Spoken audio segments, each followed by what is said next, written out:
Let's take it back to the year 2001. The first Harry Potter film was taking the world by storm.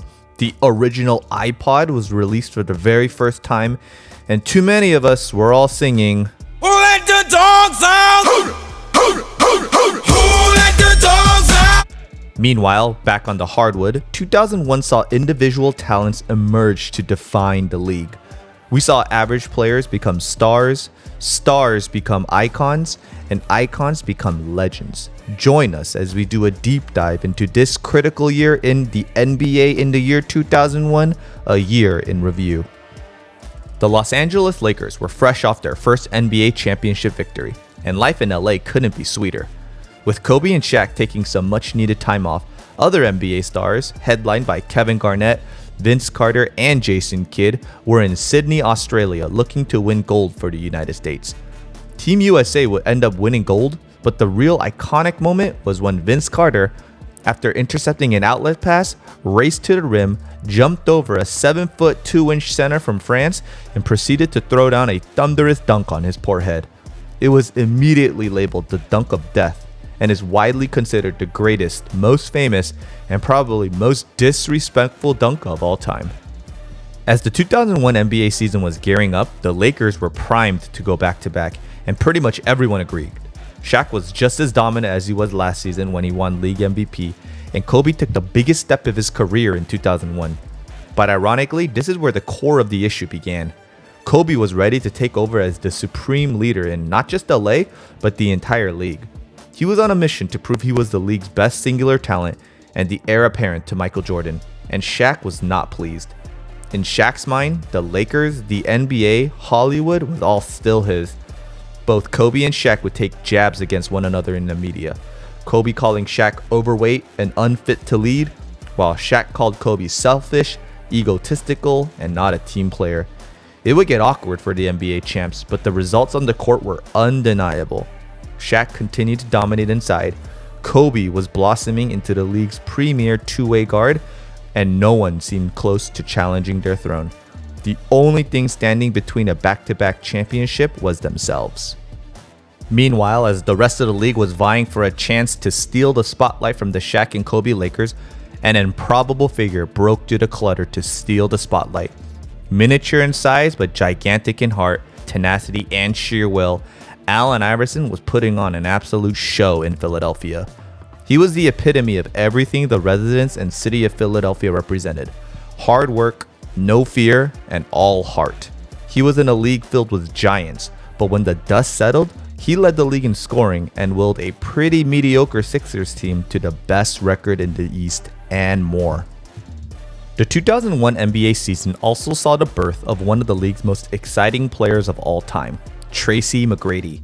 After spending the first 3 years of his career under Vince Carter's shadow in Toronto, he signed with the Orlando Magic in the offseason and catapulted himself into a top 5 talent in the NBA. And I mean that.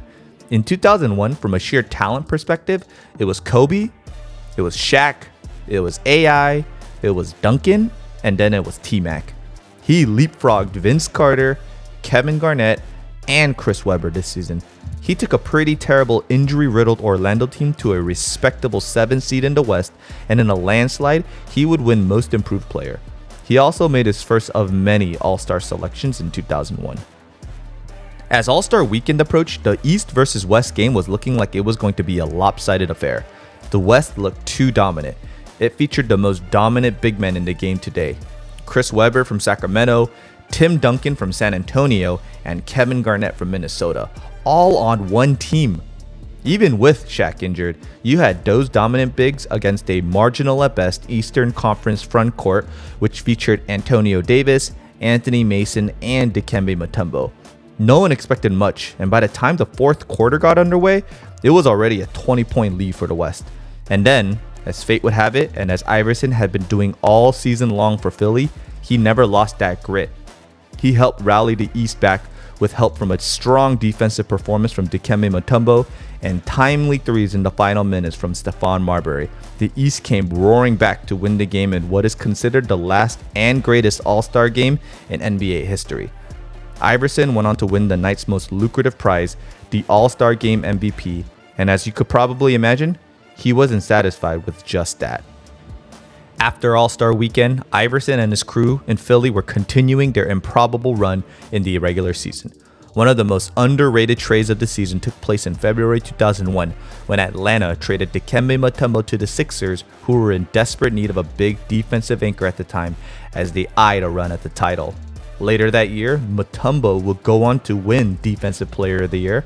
Sixers coach Larry Brown would go on to win Coach of the Year, and steady Sixers veteran Aaron McKie will go on to win Sixth Man of the Year. But the Sixers were still the Allen Iverson show, as he would go on to win League MVP, becoming the shortest and lightest MVP in league history, standing 6 foot, 160 pounds. He was wowing crowds day in and day out, reminding all of us that heart can beat out height every single night. He was becoming a phenomenon, not just on the court, but off the court as well.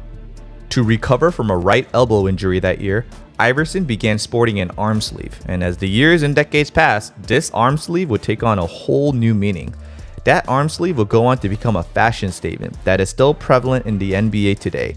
Think about all the players, both past and present, who wear arm sleeves now. Notably LeBron James, Carmelo Anthony, Kobe Bryant later in his career. It was Iverson in 2001 who brought this trend to the game first, and everyone else followed. This is just a mere microcosm of his effect on not just the league, but culture in general. Despite this endearing Philly story and Iverson's rise to dominance, the league was still run by the Lakers. And as the playoffs approached, it wasn't a matter of who would win the title, it was a matter of who would come in second place. In the East, the Toronto Raptors were looking to make some noise. Featuring Air Canada himself Vince Carter, Toronto met the Sixers in round 2 of the playoffs, and it was a battle of 2 of the best guards in the NBA, Iverson and Carter. They would exchange 50-point games against one another, each one showcasing his brilliance night after night. If it wasn't Iverson's relentless attacks at the basket on one night, then it was Carter's aerial assault and scoring prowess on the other. The series would come down to the final seconds, and unfortunately for Toronto, Carter would miss a very makeable game-winning jump shot to lose the series in 7 to Philly. The Milwaukee Bucks were also an underrated team in 2001 who made it all the way to the Eastern Conference Finals. The Bucks featured a very strong nucleus headlined by sharpshooter Ray Allen, steady floor general Sam Cassell, and big dog Glenn Robinson. Milwaukee had the horses to punch their ticket to the finals, but like he's done all season long, Allen Iverson would just not let up. The story in the Western Conference was less exciting. The Lakers were blazing through these playoffs at a historic rate, sweeping through Portland, Sacramento, and San Antonio. Even with San Antonio claiming home court advantage during the regular season, the Lakers were just too much. Everyone thought that the Spurs had somewhat of a chance because of their twin towers, Tim Duncan and David Robinson, balancing the dominance of Shaq, but the Spurs had no answer for Kobe. In Game 1 in San Antonio, Kobe ripped away San Antonio's soul with a 45-point masterpiece. The Lakers would go on to complete that sweep, which included a 39-point victory in Game 3 and a 29-point victory in Game 4. The finals between Philly and LA was looking like it was going to be a Lakers sweep also. Philadelphia had no answers for Shaq and no answers for Kobe. But what the Lakers, the NBA, and the entire world failed to realize in Game 1 was that the Lakers also had no answer for the answer, Allen Iverson. Game 1 of the 2001 Finals is considered the greatest upset in NBA history and is widely considered the greatest final performance by any one player. And as you can probably guess, that one player was Allen Iverson. The visiting Sixers outdueled the Lakers on their home court in an overtime shocker. Iverson was the best player on the court that night, finishing with 48 points. Amongst all of Iverson's iconic moments in 2001, none was more iconic than this.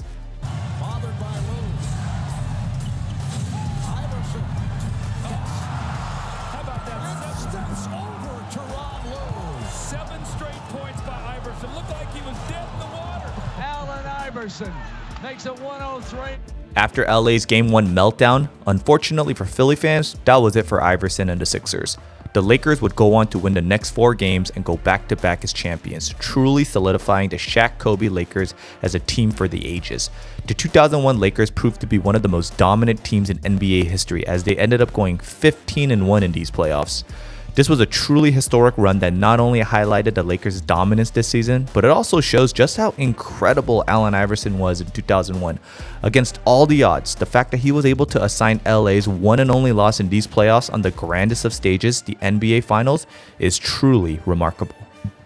Many put these 01 Lakers amongst the greatest teams in NBA history, along with the 86 Celtics, the 96 Bulls, the 2013 Miami Heat, and the 2017 Warriors. The 01 Lakers featured a still dominant as ever Shaq, the ultra-talented, ruthless, and young Kobe, and a steady core of shooters, defenders, and playmakers. I got the 01 Lakers over any team in NBA history. Who you got?